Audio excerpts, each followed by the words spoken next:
Marks का द्वंदात्मक भौतिकवाद है और राजनीति के क्षेत्र में जो समाजवाद या साम्यवाद है, साहित्य के क्षेत्र में वही प्रगतिवाद है। मार्क्सवाद हम आपको बताएं, ठीक है। अब ये मार्क्सवाद जब हम आपको बताए तो हमने बताया कि मार्क्सवाद का साहित्यिक संस्करण प्रगतिवाद है। जो मार्क्सवाद है उसको साहित्यिक रूप में, जो राजनीति के क्षेत्र में समाजवाद है, साम्यवाद है। कहिएगा सर साम्यवाद क्या है? तो समाजवाद जो है और साम्यवाद यानी सबको इक्वल करना, समान कर देना, सबको बराबर, यानी कोई बड़ा नहीं कोई छोटा नहीं, समाज में सब बराबर, सब में धन संपत्ति का बराबर बंटवारा। तो इस रूप में जो समाजवादी विचारधारा है, जो साम्यवादी विचारधारा है, साहित्य के क्षेत्र में वही प्रगतिवाद है। और प्रगतिवाद जो है वह मार्क्सवादी विचारधारा का पोषण करता है। मजदूर, किसान, खेतीहर इस सब का समर्थन करता है और पूंजीपतियों का विरोध करता है। मिल के मालिक, फैक्ट्रियों के मालिक, मजदूरों, ये जमींदार, इन सब का वो क्या करता है? विरोध करता है। और मार्क्सिज्म कहता है कि अपने अधिकार को प्राप्त करने के लिए, क्या करना है? अगर आपको खून भी बहाना हो तो आप खून भी बहा दीजिए, लेकिन आप जो है मतलब क्या कीजिए? अपने अधिकार को प्राप्त कर लीजिए। इस रूप में आप देखिएगा कि आज मार्क्सवाद मतलब जो है सत्ता के रूप में जो है वहां पर क्या बोलते हैं, ये रूस में जो है प्रथम जो है क्या बोलते हैं, साम्यवादी शासन व्यवस्था स्थापित हुई। भारत में भी मार्क्सवादियों का ये है। तो इस रूप में जो है ये मार्क्सिज्म है। साथ ही एक जो है अगला पॉइंट जो हम आपको लिखा है कि प्रगतिवाद वैसी साहित्यिक प्रवृत्ति है जिसमें एक प्रकार का इतिहास चेतना है। पहली बात क्या कहा है? इतिहास चेतना, एक तरह की इतिहास चेतना है।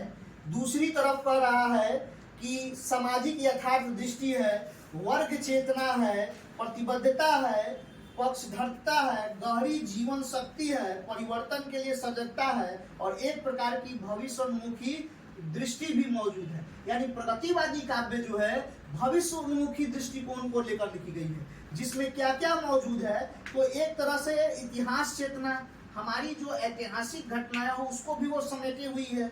उस यथार्थ दृष्टि, समाज को उस रूप में देखता है, पूर्णतः यथार्थ रूप में देखता है, कहीं से कोई बनावट नहीं है। जो है जिस रूप में है हूबहू उसी रूप में उसको दिखाया गया है। साथ ही उसके बाद प्रतिबद्धता, पक्षधरता, ठीक है, उसके बाद गहरी जीवन शक्ति, परिवर्तन के लिए सजगता। मार्क्सिज्म जो है वह क्रांति का समर्थन करता है, वह विद्रोह का समर्थन करता है, वह संघर्ष का समर्थन करता है और कहता है कि आपको अपने अधिकार प्राप्त करने के लिए संघर्ष करना पड़ेगा, खून बहाना पड़ेगा। और इसी बात को जो है हम इस पॉइंट में मतलब आदि ने मखमल से 60 गांठ कर डाली है और टाटा डालमिया की 30 दिन दिवाली है।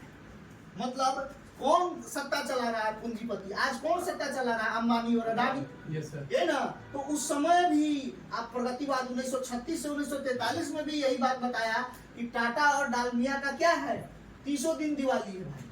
उन लोगों का श्वानों को मिलता है दूध वस्त्र, भूखे बालक अकुलाते हैं, अब माँ की छाती से चिपक टूट जा रही की रात बिताते हैं। क्या है?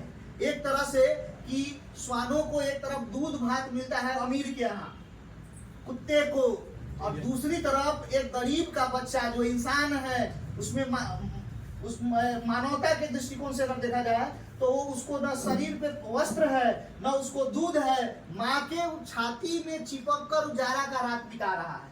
और दूसरी तरफ कुत्ते को जो है बढ़िया से सोफा पे रखा जा रहा है, उसके लिए कंबल है, उसको दूध भात खिलाया जा रहा है। और दूसरी तरफ एक गरीब का बच्चा वो अभिशप्त है, स्वदेश्य उद्देश्य वाला साहित्य। ऐसा साहित्य नहीं मानता है जिसका कोई उद्देश्य नहीं हो। जैसे मान ले कि हम लिख दे कि फूल जो है वो खिलते हैं और सुगंधित करते हैं हमारे जीवन को, इससे समाज को कोनो फायदा है? कुछ नहीं, कोई फायदा समाज को तो नहीं है। लेकिन हम लिखे कि आजाद होकर आजादी न मिली, ईमानदारों को यहाँ खादी न मिली, ये कैसी स्वतंत्रता मिली हमें जो पूरी होकर भी आज तक आधी न मिली। ये मेरी अपनी ही पंक्ति है। तो इससे समाज को एक फायदा है कि समाज में जो नेताओं का भ्रष्टाचार है, उससे तो उसको कुठाराघात हो रहा है ना। तो इस रूप में साहित्यकार, जो प्रगतिवादी साहित्यकार हैं, वो साहित्य को स्वदेश्य मानते हैं। जिस तरह से द्विवेदी युग में कविता को उपयोगितावाद की तरफ देखा जा रहा था, प्रगतिवाद में भी कविता को स्वदेश्य माना गया, उपयोगी माना गया। ठीक है, छायावाद में अतिशय कल्पना है, लेकिन द्विवेदी प्रगतिवाद में ठोस यथार्थ है। जीवन के यथार्थ को दिखाने का प्रयत्न यहाँ किया गया है। तो प्रगतिवादी साहित्य को स्वदेश्य मानता है और फिर उसका उद्देश्य है जनता का जनता के लिए चित्रण, यानी जनता का जनता के लिए चित्रण। एक लोग दूसरे